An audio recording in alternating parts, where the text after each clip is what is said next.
नमस्कार. आपल्या सर्वांच्या लाडक्या पंडितबाईंना 19 सप्टेंबर 2024 रोजी 75 वर्ष पूर्ण झाली.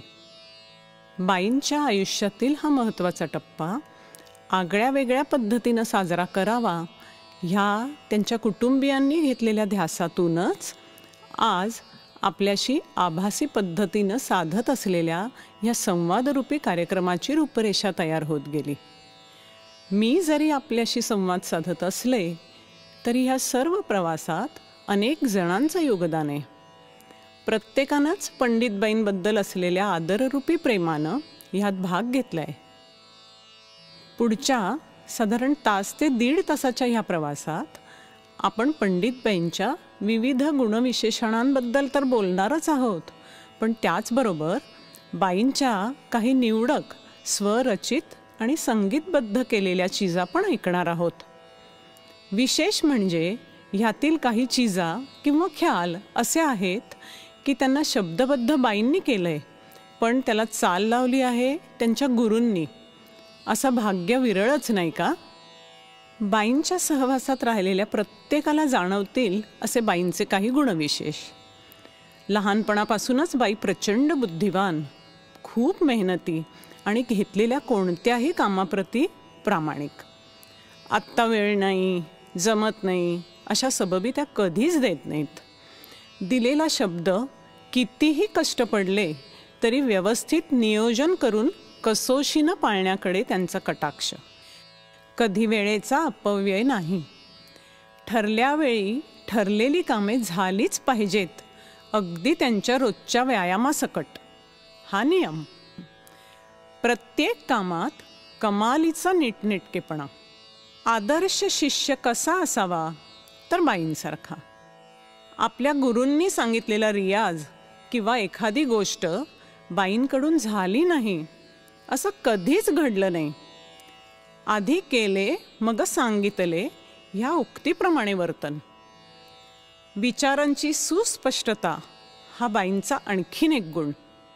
त्यांनी लिहिलेला एखादा लेख असेल किंवा कोणा मान्यवरांना लिहिलेलं एखादं पत्र असेल, लिहायला सुरुवात केली की कुठेही खाडाखोड न करता एक टाकी लिहायची सवय.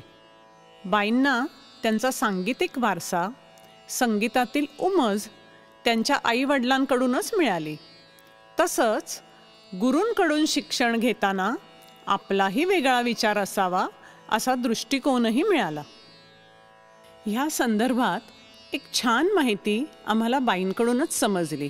ती अशी: बाईंच्या काकांना गाणं शिकवण्याकरता त्यावेळेचे प्रसिद्ध गायक श्रीयुत विनायकराव पटवर्धन येत असत.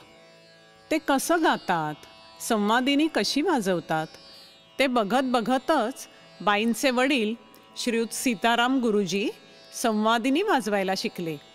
बाईंच्या आई सौ नीला गुरुजी ह्यासुद्धा अतिशय सुंदर गायच्या.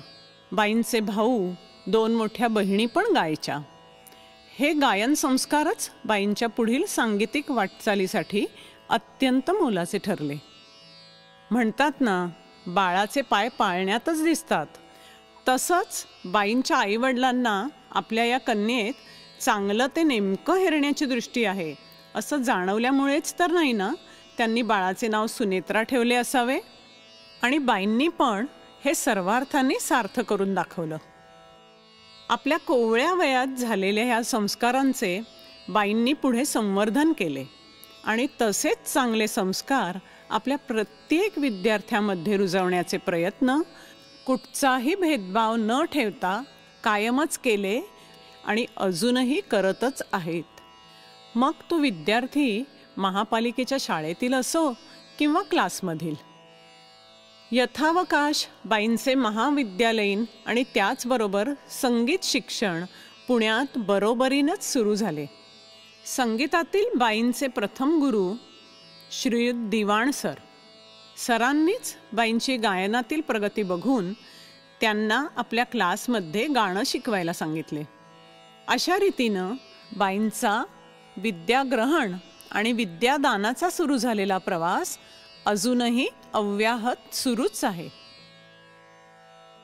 हे शिक्षण सुरू असतानाच्या काळात 1973 साली दिल की राहे हा सिनेमा प्रदर्शित झाला. ह्या सिनेमातील रस्मे उल्फत हे आजही लोकप्रिय असलेलं गाणं बाई आणि त्यांच्या मैत्रिणींना खूप आवडलं. म्हणून ज्या मधुवंती रागावर हे गाणं आधारित आहे तो राग शिकवण्याची विनंती त्यांनी दिवाण सरांना केली.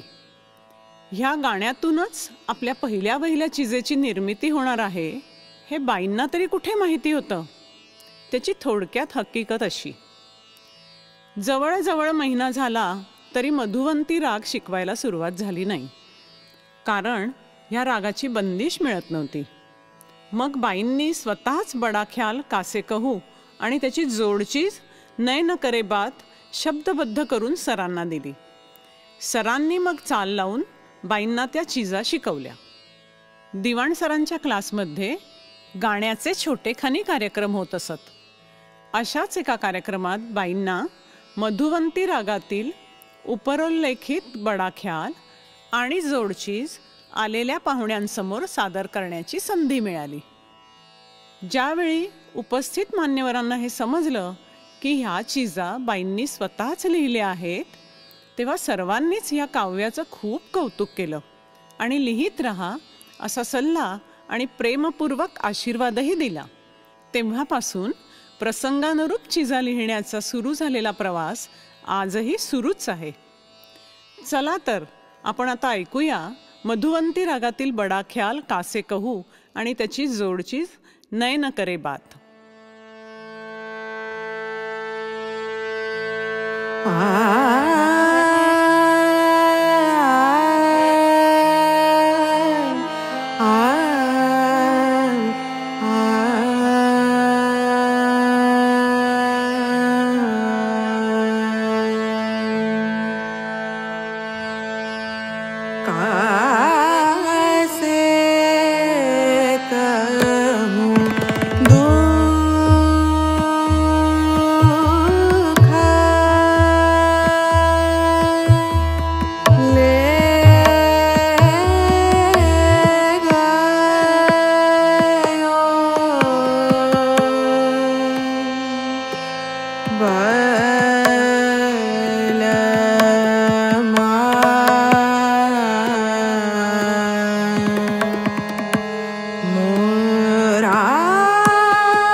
करे बात तो से सावरिया। जान लो तुम दिल की बतिया, जान लो तुम दिल की बतिया। नैन करे बात तो से सावरिया।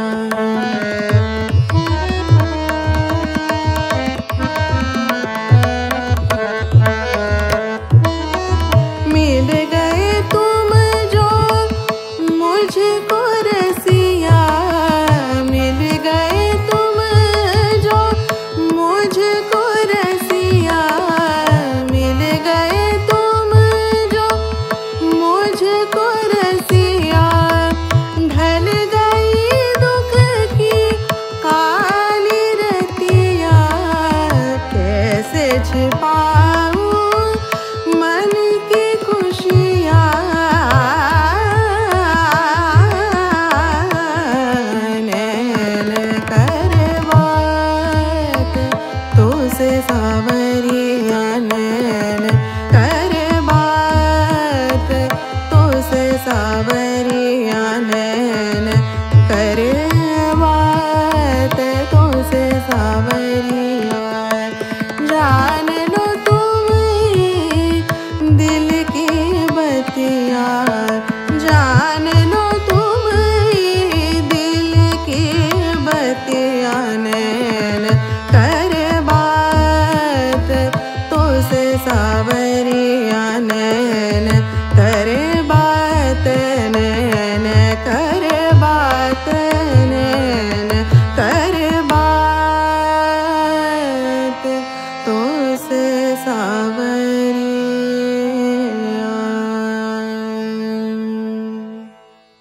दिवाण सरांच्या क्लासमध्ये बाईंचं सांगीतिक शिक्षण सुरूच होतं. असंच एकदा क्लासमधील बाईंच्या सहविद्यार्थिनीने भिन्न षड्ज रागातील बडाख्याल आणि जोडचीज म्हणून तराणा गायला. सरांनी बाईंना जेव्हा हा राग शिकवला तेव्हा त्यांना कळलं की ह्या रागाची छोटा ख्यालाची चीजच नाही. बाईंनी मग त्या बडा ख्यालाला समर्पक अशी द्रुत बंदिश लिहिली व त्याला चालही लावली. ही बंदिश आहे कदर न जाने. अजूनही या रागात द्रुत चीजा फारशा मिळत नाहीत, म्हणून ह्या चीजेला अनन्यसाधारण महत्त्व आहे. ऐकूया तर मग भिन्न षड्ज रागातील बाईंनी लिहिलेली आणि संगीतबद्ध केलेली द्रुत बंदिश कदर न जाने.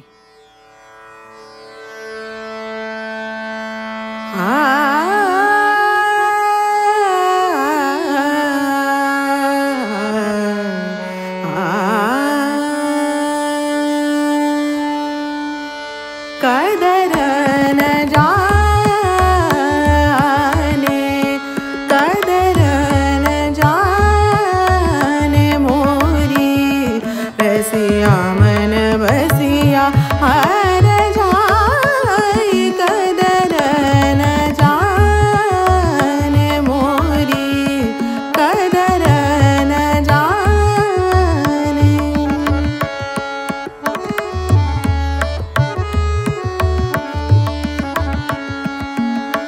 सुनी अनसुनी करत बात मोरी, सुनी अनसुनी करत बात मोरी। अपनी ठाने बलमा, अपनी ठाने बलमा रसिया मन बसिया हर जाई। कदर न जाने, कदर न जाने मोरी रसिया मन बसिया हर जाई। कदर न जाने, कदर न जाने, कदर न जाने।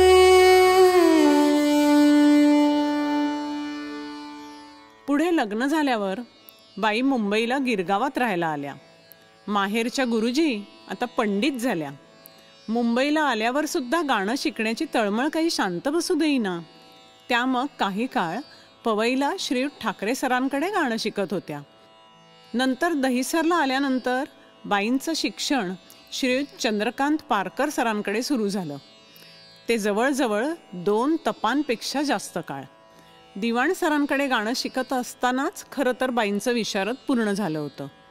पण बाईंनी संगीत अलंकारचं शिक्षण बऱ्याच उशिरा म्हणजे वयाच्या 60 नंतर पूर्ण केलं. त्याला कारणही आपल्या विद्यार्थ्यांबद्दलचं बाईंचं प्रेम आणि कळकळ. विशारदपर्यंतच्या परीक्षांचे फॉर्म बाईंच्या सही शिक्क्यांनी व्हायचे. पण पुढे अलंकारचे फॉर्म भरण्याकरता जवळपास अलंकार झालेलं कोणी नसल्यामुळे विद्यार्थी परीक्षा देऊ शकत नव्हते. म्हणून मग बाईंनीच अलंकार पूर्ण केलं आणि हा प्रश्न सोडवला. गाणं शिकत असतानाच गाणं शिकवणं हे सातत्याने सुरूच होतं. त्यांनी दहिसरला आल्यावर सुरू केलेल्या स्वरानुजा या गाण्याच्या क्लासबद्दल आपण नंतर बोलणारच आहोत. पण बाईंनी मुंबई महानगरपालिकेच्या शाळांमधील संगीत शिक्षक म्हणून केलेल्या कामाबद्दल जाणून घेणंही महत्त्वाचं आहे. तब्बल 10 वर्ष बाईंनी महानगरपालिकेच्या शाळांमध्ये तन मन धन अर्पण करून संगीत शिक्षण दिले. पालिकेच्या शाळांमधील मुलांमध्ये अल्पावधीतच बाई अत्यंत लोकप्रिय झाल्या, आवडत्या बाई झाल्या. संगीत शिक्षण देता देता बाई ह्या मुलांना अवघड वाटणारे सगळे विषय, मुख्यत्वे गणित, फावल्या वेळात शिकवत असत. पालिकेच्या शाळा असंख्य, पण संगीत शिक्षक मोजकेच. त्यामुळे बाईंना एका शाळेतून दुसऱ्या, तिथून तिसऱ्या शाळेत असा प्रवास करावा लागे. पण प्रत्येक शाळेतील मुलांना ओढ असायची ती पंडितबाईंच्या तासाची. आणि का नसेल? कारण बाई गाणं शिकवायच्या, त्याचमुळे मुलांना आवडेल अशा पद्धतीनं. उदाहरणार्थ, कवितांना चाली लावून म्हणणे, पालिकेच्या वेगवेगळ्या उपक्रमात मुलांना तयार करून सहभागी करून यशस्वी करून दाखवणे. आजही ह्या शाळातील मुलं, त्यांच्या सहशिक्षिका, मैत्रिणी आणि सहकारी बाईंची आठवण काढतात ती ह्याचमुळे. पुढे दहिसरला आल्यावर पालिकेच्या शाळेतील नोकरी सोडायला लागली.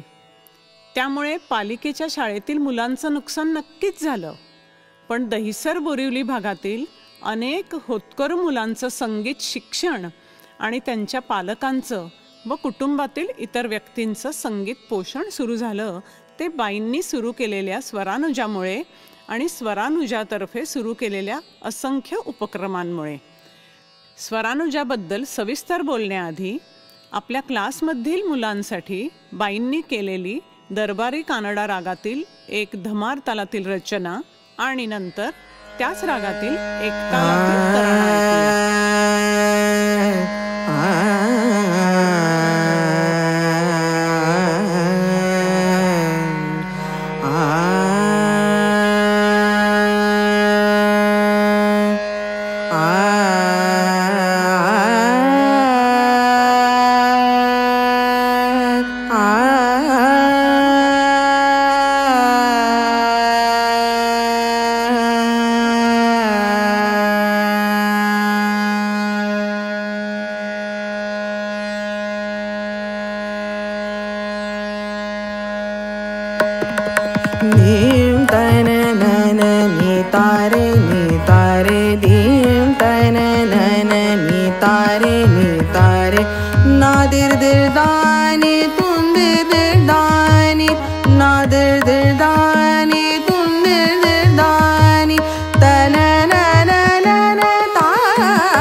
धमारची कथा अशी. दरबारी कानडा रागात ध्रुपद किंवा धमार हवं असं अभ्यासक्रमात नव्यानं समाविष्ट केलं होतं. दरबारी कानडा रागात ध्रुपद किंवा धमार शोधूनही कुठं मिळालं नाही, म्हणून बाईंनी क्लासमध्ये शिकवता शिकवतानाच दुसऱ्या एका धमाराचे नुसते शब्द घेऊन त्या शब्दांना दरबारी कानडात स्वरबद्ध केलं.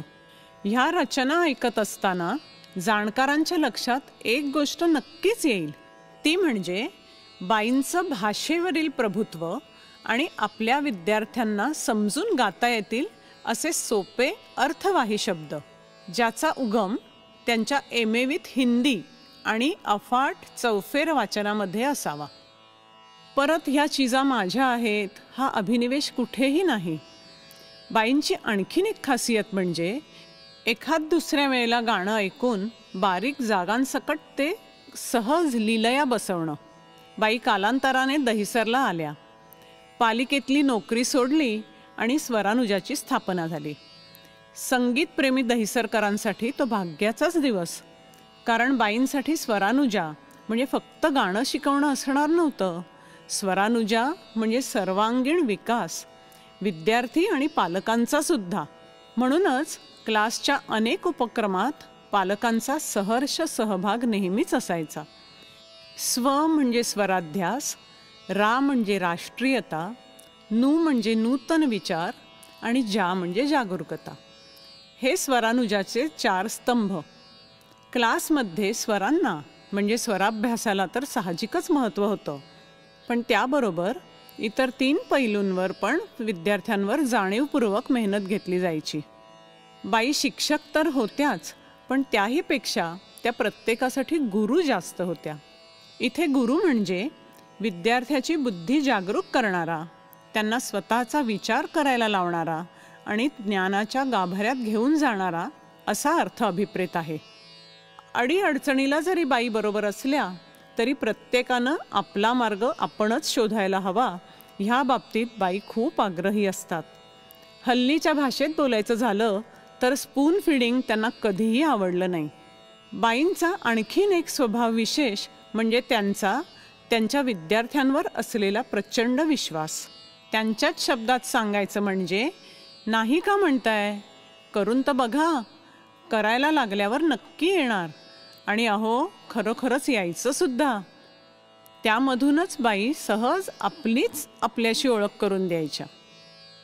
ह्या गप्पा आपण अशाच सुरू ठेवणार आहोत, पण त्याआधी बाईंनी केलेली बसंत रागातील धमार तालातील रचना आपण ऐकूया.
चमके ब्रिज किनारी, रंग रंग में भीगी सारी, ग्वाल बाल संग छेड़े हरी, आयो हो रे रंग रंगीन।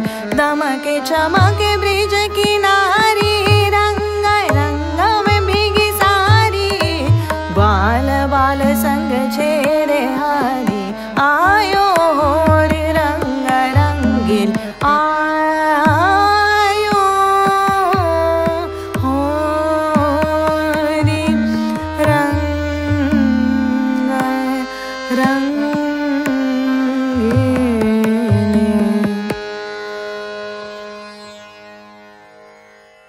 स्वरानुजाच्या प्रत्येक स्तंभाबद्दल आता आपण थोडं अधिक जाणून घेऊया. बाईंशी बोलताना, त्यांचे विचार वेळोवेळी ऐकताना एक गोष्ट प्रकर्षाने जाणवते, ती म्हणजे बाईंच्या मनात असलेले स्वरानुजाचे सुस्पष्ट स्वप्न. आपलं हे स्वप्न आपल्याबरोबर आपल्या विद्यार्थ्यांचं, त्यांच्या पालकांचं आणि स्वरानुजाबरोबर ज्यांचा संबंध आला त्या सर्वांचंच करणं हेच बाईंचं खरं यश. बाईंनी केलेल्या अनेक नाविन्यपूर्ण उपक्रमातून हे सर्व सहजच घडत गेलं. स्वरानुजाचा पहिला स्तंभ स्वराध्यास. क्लासमध्ये बाई स्वतः तर गाणं शिकवायच्याच, पण त्याचबरोबर त्यांनी आपल्या विद्यार्थ्यांना पण गाणं शिकवायला उद्युक्त केलं. जसं त्यांच्या गुरूंनी बाईंना गाणं शिकवायला लावलं ना, तसंच. उत्कृष्ट विद्यार्थी आणि उत्तम संगीत शिक्षक घडवायचे या आपल्या ध्यासातूनच बाईंनी 10 पेक्षा अधिक चांगले संगीत शिक्षक तयार केले आणि जवळपास 500 विद्यार्थ्यांना गाणं शिकवलं. पालिकेच्या शाळेतील आणि इतर क्लासमधील विद्यार्थी वेगळेच बरं का. आपलं आणि आपल्या संपर्कात आलेल्या प्रत्येक विद्यार्थ्याचं गाणं सर्वंकष व्हायला हवं असा बाईंना ध्यास असायचा. त्यासाठी बाईंनी अनेक मान्यवरांना गुढीपाडव्याचे औचित्य साधून क्लासमध्ये आणलं. जसं की पद्मविभूषण डॉक्टर प्रभाताई यात्रे, पंडित उल्हास बापट, पंडित रघुनंदन पणशीकर, पंडित प्रभाकर कारेकर, श्रीयुत सुरेश बापट, सौ आसावरी जोशी आणि ह्या सर्वांबरोबर आलेले सहकलाकार श्रीयुत सुधीर नायक, श्रीयुत अनिश प्रधान, श्रीयुत विश्वनाथ शिरोडकर, श्रीयुत सामंत, श्रीयुत अजय जोगळेकर, सौ सीमा शिरोडकर व सौ नीला सोहनी. ह्या प्रत्येक मान्यवरांची स्वतःची गायनाची किंवा वादनाची वेगळी शैली, वेगळा विचार, सखोल अभ्यास आणि रियाज असतो. ह्यामुळे विद्यार्थ्यांची, त्यांच्या पालकांची आणि उपस्थित इतर दर्दी प्रेक्षकांची गाण्याप्रती असलेली समज आणखीनच वृद्धिंगत झाली असणार ह्यात शंकाच नाही. अत्यंत अनमोल असा हा ठेवा आपल्या ह्या उपक्रमातून बाईंनी सगळ्यांसाठी खुला केला. मासिक सभा हा आणखीन एक असाच उपक्रम. त्यासाठी विद्यार्थ्यांचे वेगवेगळे गट तयार केले जायचे. प्रत्येक गटानं आपल्याला नेमून दिलेल्या महिन्यांमध्ये गाण्याचं सादरीकरण करायचं. जणू काही छोटेखानी मैफिलच. ह्यासाठी काय तयारी करायची, काय सादरीकरण करायचं, सूत्रसंचालन किंवा निवेदन कोणी करायचं, हे संपूर्णपणे त्या गटाने ठरवायचं. ह्यामुळे विद्यार्थ्यांच्या स्वतंत्र विचार करण्याला चालना मिळायची आणि आपली तयारी किती आहे हे आपणच जोखण्याची क्षमतासुद्धा. या व्यतिरिक्त त्रैमासिक सभासुद्धा होत असत, ज्यात बाई काही उदयोन्मुख कलाकारांना बोलवत, जसे की श्रुती भावे, आदित्य मोडक, निनाद मुळावकर, अद्वैत काशीकर इत्यादी. तसेच अनेक वेळेला विविध विषयांवर व्याख्यानं, मुलाखती आयोजित केल्या जायच्या. प्रत्येक व्याख्यानाचा आणि मुलाखतींचा विषय आणि उद्देश वेगळा असे. उदाहरणार्थ, निनाद मुळावकर व त्यांची आई अशी एकत्र मुलाखत. उद्देश होता कलाकार कसे घडतात हे समजून घेणे. तसंच दिवंगत कॅप्टन विनायक गोरेंच्या आई सौ अनुराधा गोरे यांचे व्याख्यान दहिसरकरांच्या चांगलेच स्मरणात असेल. त्याबरोबरच वेगवेगळ्या स्पर्धांच्या आयोजनामधून स्वरसंस्कार व्हायचे, जसे की अभ्यासक्रमातील चीजा वेगवेगळ्या तालात बसवून सादर करणे, कवितांना चाली लावणे, प्रचलित गाण्यांच्या चाली बदलून वेगळ्या चालीत तेच गाणं सादर करणे, पारंपरिक आरत्यांना वेगळ्या चाली लावणे, एखादा राग निवडून त्यातील वेगवेगळ्या चीजा आणि वेगवेगळे गानप्रकार सादर करणे. मासिक सभा जशी विद्यार्थ्यांची मैफल, तशीच जून महिन्यातील पालक सभा म्हणजे पालकांची मैफल. या संपूर्ण कार्यक्रमाचं नियोजन आणि सादरीकरण पालकच करायचे. अत्यंत साधा कार्यक्रम, पण ह्यामुळे कुटुंबाच्या कुटुंब स्वरानुजाबरोबर जोडली गेली आणि स्वरसाधनेचा प्रसार दहिसरमध्ये सर्व दूर करण्यात मोलाचा हातभार लागला. आपला हा प्रवास असाच सुरू ठेवूया, पण तत्पूर्वी बाईंनी रचलेली गोरख कल्याण रागातील ही चीज आपण ऐकूया. ही चीज बाईंनी विद्यार्थ्यांच्या सादरीकरणामध्ये नाविन्य असावं ह्या विचारांनी केलेली होती.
स्वर आणि ताल हे जगातल्या सगळ्या गानप्रकारांचे अविभाज्य भाग आहेत. अभिजात भारतीय संगीतात तर तालबद्ध गाण्याला अनन्यसाधारण महत्त्व आहे. आपलं आणि आपल्या प्रत्येक विद्यार्थ्याचं गाणं ह्या कसोटीवर 100% उभं राहावं ह्या बाबतीत बाई कमालीच्या जागरूक आणि आग्रही असतात. तालाची जाण, तबल्याबरोबर रियाज असावा म्हणून बाई स्वतः श्रीयुत नारायण प्रभू सरांबरोबर नियमित रियाज करतात आणि महिन्यातून एकदा तरी तबल्याबरोबर आपल्या प्रत्येक विद्यार्थ्यांना सराव करावा असं त्यांचं सांगणं असतं. संगीत शिकत असताना गांधर्व महाविद्यालयाच्या परीक्षा देणे हा एक महत्त्वाचा टप्पा असतो. ह्या प्रत्येक परीक्षेसाठी एक अभ्यासक्रम दिलेला असतो. बाईंच्या क्लासमधील प्रत्येकाने ह्या अभ्यासक्रमाप्रमाणे आपली पूर्ण तयारी करणे आवश्यक आहे असा बाईंचा आग्रह असे. ह्या बाबतीत स्वरानुजा संगीत वर्ग कदाचित एकमेव क्लास असेल की जिथे सिलॅबस ऑप्शनला टाकणं हा ऑप्शनच कधीच कोणालाही मिळाला नसेल. शिकत असताना हे अनेक जणांना कदाचित खूप जाचक वाटलं असेल, पण ह्याचा खरा फायदा काय आहे हे विद्यार्थ्यांना परीक्षा देताना कळत असे.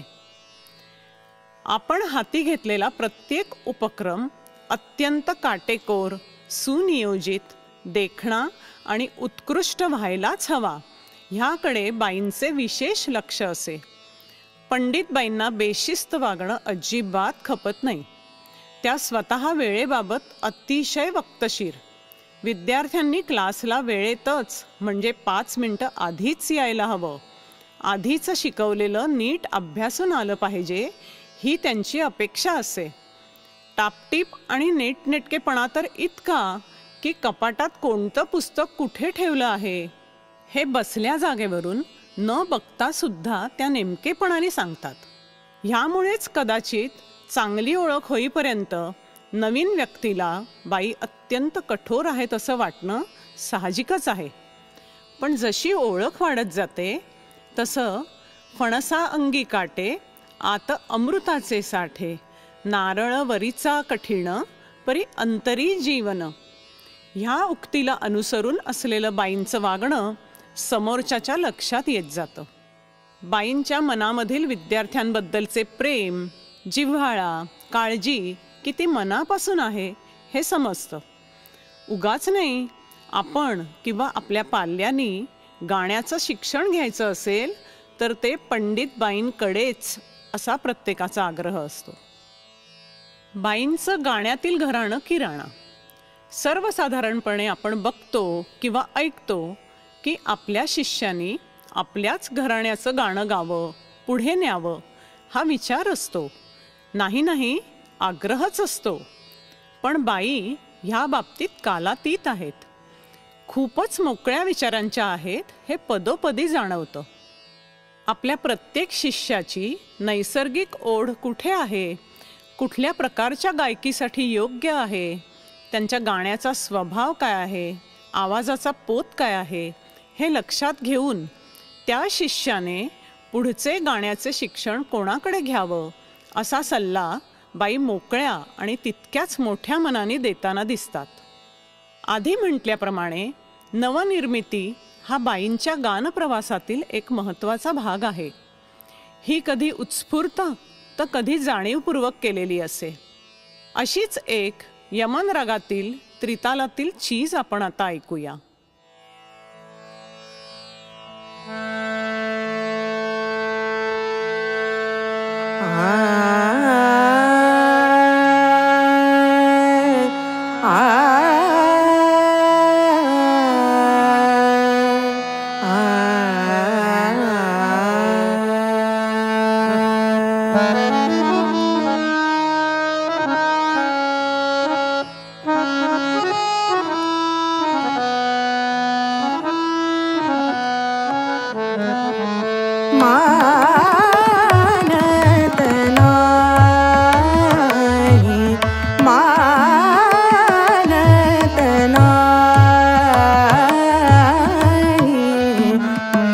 जियरा तुम बिन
आता थोडंसं स्वरानुजाच्या इतर महत्त्वाच्या स्तंभांकडे वळूया. हे आहेत राष्ट्रीयता, नूतन विचार आणि जागरूकता. स्वराध्यासाच्या बरोबरीनं आपल्या शिष्यांची सर्वांगीण प्रगती व्हायला हवी, ह्यासाठी बाईंनी जाणीवपूर्वक अनेक उपक्रम राबवले आणि हे करत असताना कळत नकळत चांगले संस्कार आपल्या विद्यार्थ्यांवर कसे होतील हाच विचार केला.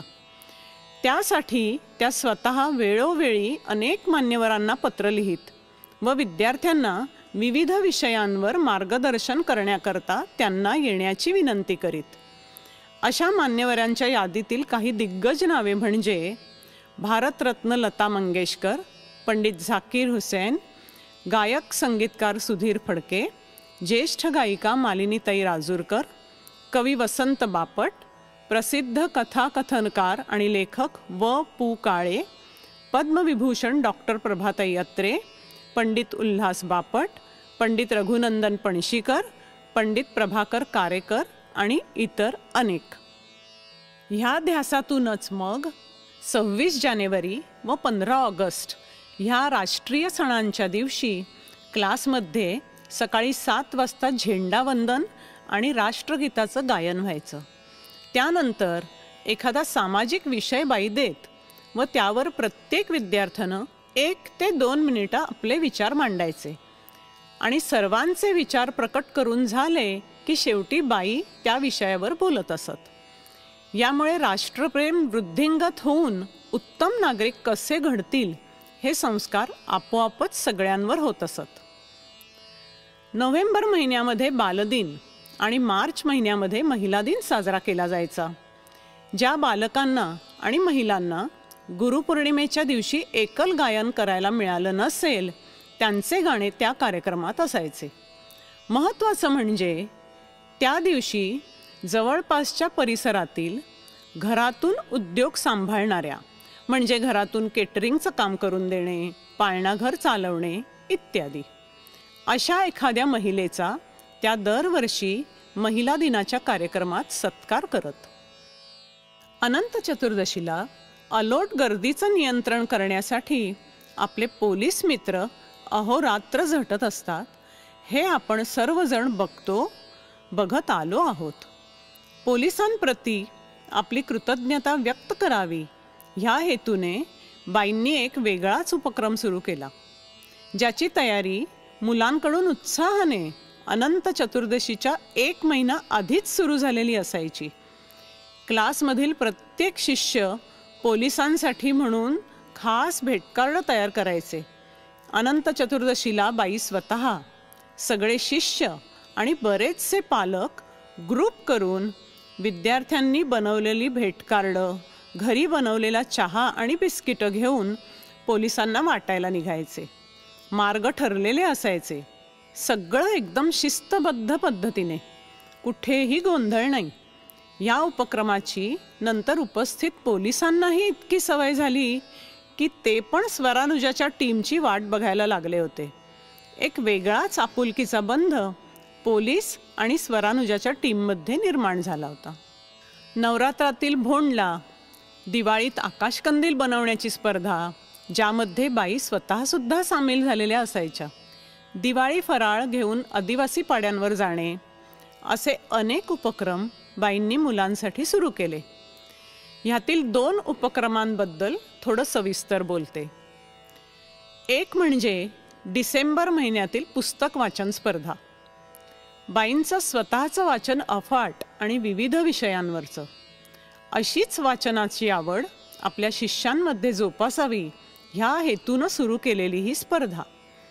दरवर्षी एका नवीन पुस्तकाचे वाचन आणि त्यावर आधारित प्रश्न.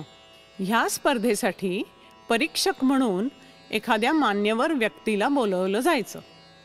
साहजिकच वेगवेगळ्या विषयांची जाण विद्यार्थ्यांना आपसुकच व्हायची. जानेवारी महिना म्हणजे संक्रांत आणि तिळगुळ हे समीकरण आपल्या सर्वांनाच माहिती आहे. ह्या तिळगुळ समारंभात बाई आपल्या विद्यार्थ्यांचे गट करून त्यांना एखाद्या सामाजिक विषयावर आधारित 5 ते 7 मिनिटांची एक नाट्यछटा सादर करायला सांगायच्या. त्या नाट्यछटेचा विषय विद्यार्थ्यांनीच ठरवायचा, त्यांनीच लिहायची आणि सादर करायची हा नियम. ह्या स्पर्धेसाठी सुद्धा एखाद्या मान्यवर व्यक्तीला परीक्षक म्हणून बोलवलं जायचं.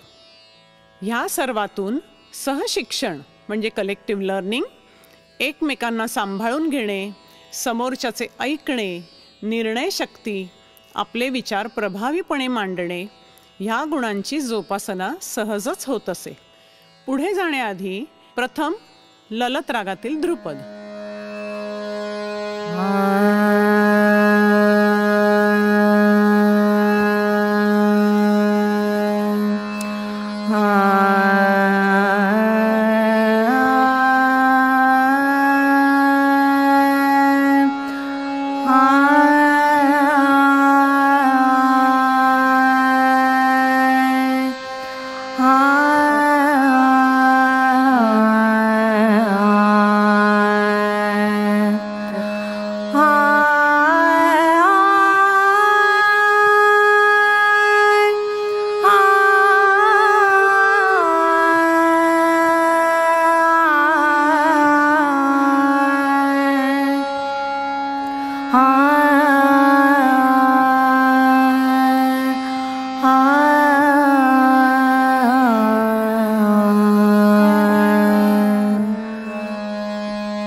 गणपति शिवनंदन गणपति शिवनंदन मुनि मन भावना हे गजानन कीजे दुख हरण गणपति शिवनंदन गणपति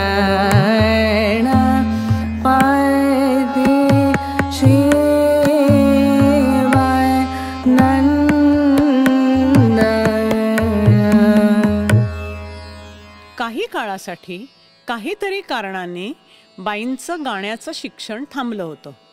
गाणं शिकणं आणि शिकवणं म्हणजे दुसरा श्वासच असणाऱ्या बाईंसाठी हा कालखंड किती कठीण असणार ह्याची कल्पना बाईंना ओळखणारे नक्कीच करू शकतील. मनाच्या अशा अत्यंत तरल अवस्थेत ज्यांचा जन्म झाला त्या बागेश्रीतील ह्या चीजा आपण आता ऐकूयात. विफल भाई आज मोरी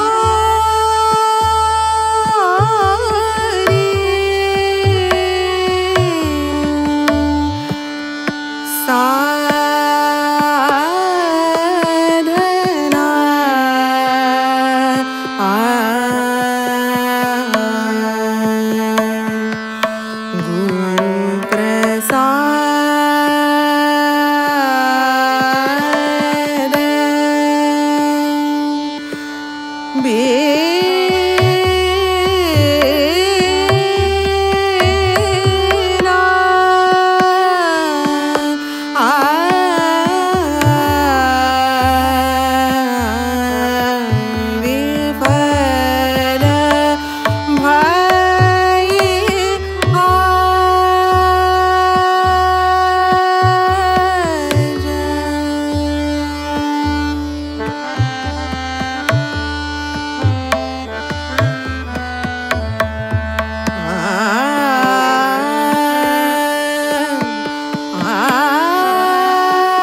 दया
सबके तारन तुम हो दयालु, तुम हो दयालु, तुम हो दयालु।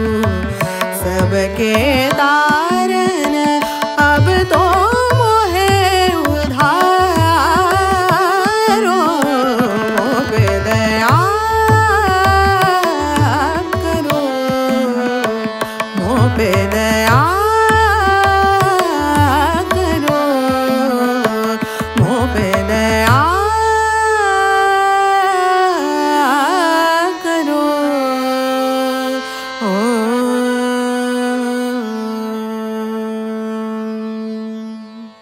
आधी उल्लेख केल्याप्रमाणे गुढीपाडव्याच्या दिवशी बाई अनेक मान्यवरांचे कार्यक्रम आयोजित करत असत. पंडित श्रीयुत उल्हास बापटांनी ह्या बाबतीतील त्यांचा एक अतिशय छान अभिप्राय आपल्या एका पत्रात नमूद केला आहे, तो त्यांच्याच शब्दात. साधारण 1997 साली पंडितबाईंशी परिचय झाला. संतूरच्या तारा जुळवण्यासाठी फार वेळ लागतो, पण स्वरानुजा परिवाराशी स्वर कधी जुळले ते लक्षातच आलं नाही. सुनेत्रा पंडित यांच्या स्वरानुजा संगीत शिक्षण संस्थेचा असा काही गुण आहे की येथे विद्यार्थ्यांबरोबरच पालकांनाही आपलेसे करून घेतले जाते आणि म्हणूनच स्वरानुजाच्या कोणत्याही कार्यक्रमात विद्यार्थ्यांबरोबर पालकही एकत्र येऊन तो उपक्रम यशस्वी करतात. एका गुढीपाडव्याला बाईंच्या घरी म्हणजेच क्लासमध्ये संतूर वाजवण्याचा कार्यक्रम झाला. कार्यक्रमानंतर बाईंनी मला पत्र लिहिले. इतके सुबक सुवाच्य अक्षर माझ्या पाहण्यात आले नव्हते. मी नेहमीच म्हणतो की खरा गुरु विद्या हा शब्द विद्या द्यावी असा दोन्हीकडून वाचतो आणि या अर्थाला स्वतःला वाहून घेतो.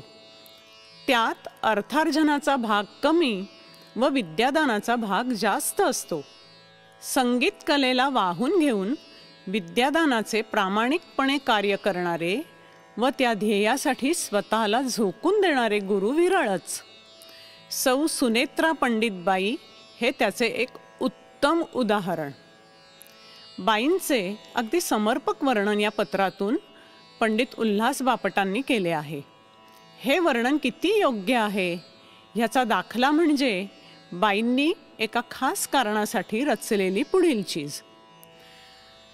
क्लासमध्ये येणारे बहुतांश विद्यार्थी शाळकरी असायचे. बाईंची शिकवण्याची पद्धत अशी की प्रत्येकानं चीजेचा अर्थ समजून मगच ती गावी. त्यामुळे मुलांना त्यांच्या वयाला साजेशा आणि त्यांना अर्थ समजेल अशाच चीजा शिकवण्याकडे बाईंचा कटाक्ष असे. जर काही कारणाने अशा चीजा मिळाल्या नाहीत तर त्या चीजा त्या स्वतःच रचत. अशाच एका प्रयत्नातून रचलेली ही बिहाग रागातील चीज आपण आता ऐकूया.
पंडितबाईंचा गुरुपौर्णिमेचा कार्यक्रम हा अगदी आगळा वेगळा खास कार्यक्रम असे. जुलै किंवा ऑगस्टमध्ये जरी गुरुपौर्णिमा येत असली तरी बाईंची कार्यक्रमाची रूपरेषा आणि कोणत्या विद्यार्थ्यानं काय गायचं आहे हे त्यांनी जानेवारी महिन्यातच ठरवलेलं असे. ह्या आखणीमध्ये पूर्ण विचारांती गाण्याचे विविध प्रकार समाविष्ट केलेले असायचे. उदाहरणार्थ शास्त्रीय, उपशास्त्रीय म्हणजे नाट्यसंगीत, ठुमरी, कजरी, गझल, त्याचबरोबर भक्तिसंगीत, सुगम संगीत, लोकसंगीत इत्यादी. प्रत्येक विद्यार्थ्याला हे खूप आधी कळवलं जाई, कारण त्यांना तयारी करायलाही वेळ मिळायला हवा ना. सुरुवातीला या सगळ्याचा सराव बाई स्वतः करून घेत, पण नंतर हळूहळू सिनियर विद्यार्थ्यांवर ही जबाबदारी सोपवली गेली. नंतर विद्यार्थी इतके तयार झाले की कार्यक्रमाची तयारी म्हणजे अगदी हॉल बुकिंगपासून आमंत्रण पत्रिका तयार करणं, कार्यक्रमाच्या दिवशी रांगोळ्या काढणं, विद्यार्थ्यांकडून गाण्याची तयारी करून घेणं, वाद्य नेणं आणणं, तानपुरे सुरात लावणं, कार्यक्रमाचे सूत्रसंचालन करणं इत्यादी सगळी कामे विद्यार्थी स्वतःच करू लागले. गरज असेल तिथे बाई जरूर मार्गदर्शन करत, पण बहुतेक सर्व जबाबदाऱ्या विद्यार्थ्यांनी छान पार पाडलेल्या असत. पुढे काही वर्षांनी श्रीयुत प्रभू सरांचे स्वरताल साधना संगीत विद्यालय व स्वरानुजा अशी एकत्र गुरुपौर्णिमा सादर होऊ लागली. दहिसरमध्ये या कार्यक्रमाची रसिक आतुरतेने वाट बघायचे. एक काळ असा होता की दहिसरला विले पारल्यानंतरचे एक मोठे सांस्कृतिक केंद्र म्हणून लोक संबोधायला लागले होते. अनेक जणांनी विविध मार्गाने दहिसरचीही ओळख बनवण्यात योगदान दिले होते आणि आहे.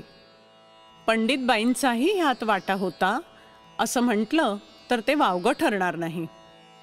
पण बाई कमालीच्या प्रसिद्धीपरांगमुख.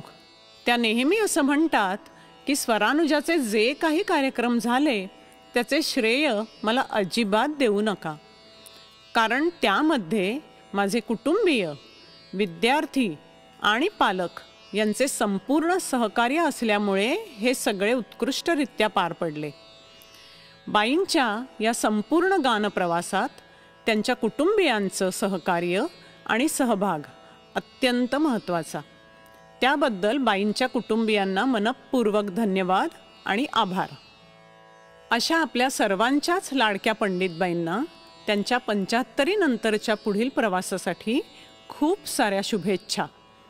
ज्ञानोबा माऊलींनी आमच्या ह्या माऊलींना उत्तम आरोग्य द्यावं, शतायुषी करावं आणि आमच्या प्रिय बाईंचा आशीर्वाद, सहवास आणि मार्गदर्शन आम्हाला असंच जन्मोजन्मी मिळावं ही प्रार्थना.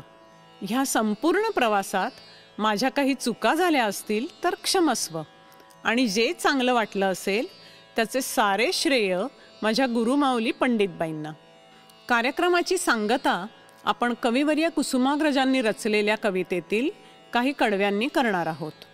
ही तीच कडवी आहेत जी बाईंनी आपल्या क्लाससाठी प्रार्थना हवी म्हणून खास निवडली आणि संगीतबद्ध केली.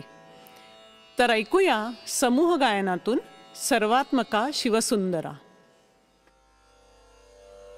सर्वात्मका शिवसुंदरा, सर्वात्मका शिवसुंदरा, स्वीकारया अभिवादना तिमिरातुनी तेजाकडे प्रभुआ मुचाने जीवना.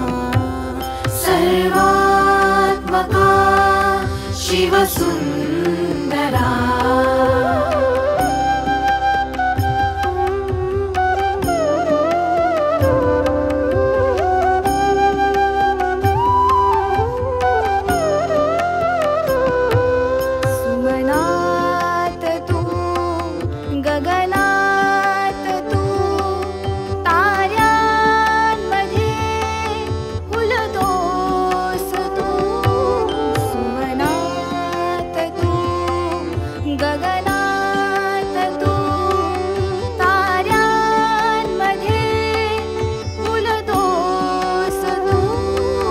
सद्धर्मजे जगतामध्ये सर्वात त्या वसतोस तू चोहीकडे रूपे तुझी जाणीव ही माझ्या मना सर्वात्मका शिवसुंदरा